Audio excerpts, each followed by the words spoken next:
again. We are back with Josiah Duncan. This is his second film. It's called A Student Film by a Student. So can you kind of explain the idea of this one as well?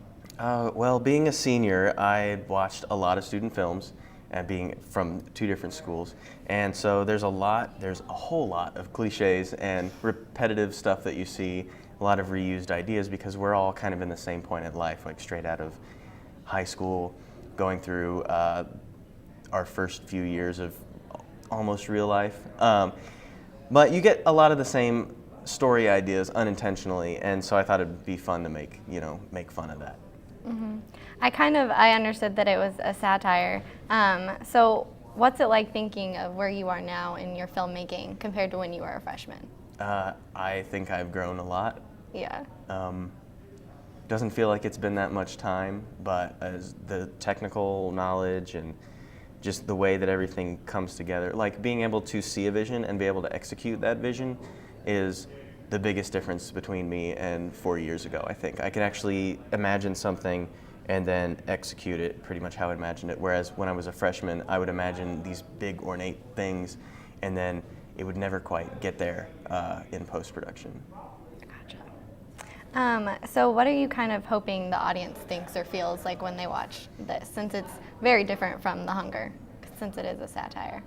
I'm hoping that they're gonna think it's funny, first and foremost, that it's entertaining, and then also some of the other student filmmakers like me will think about a little bit of their own ideas and their thought process, and maybe when they come up with ideas in the future, they're gonna think about some of those cliches and tropes and maybe try to skirt them, or maybe not, Yeah. You poked fun a lot at location because you were shooting on Ball State's campus. So what are some of the other places that you like to shoot and that aren't quite so obvious? I made fun of location because that's where everyone shoots on campus, and you see it in every student film ever, and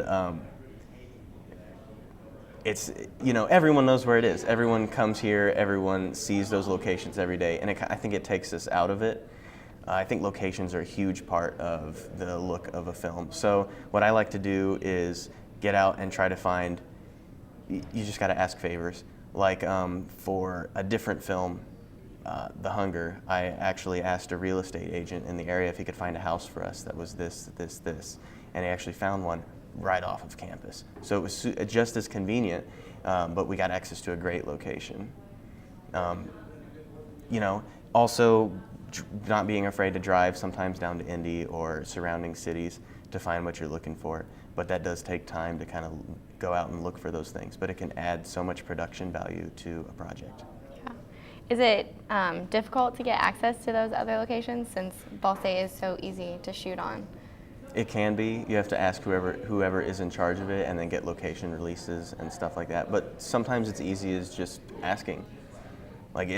The worst thing they can do is say no, so I would advise to always just go in and ask. We're trying to do a student film. Some people are very supportive of that, especially students. Mm-hmm. So at the beginning of the film, you kind of add a lot of editing effects, especially with color correction.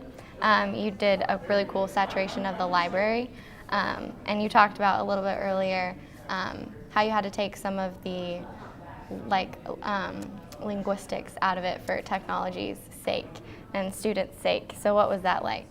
Yeah, so that and changing the script. The color grading and correcting in a film is actually very technical, and it's something that a lot of us, especially me, didn't grasp early on.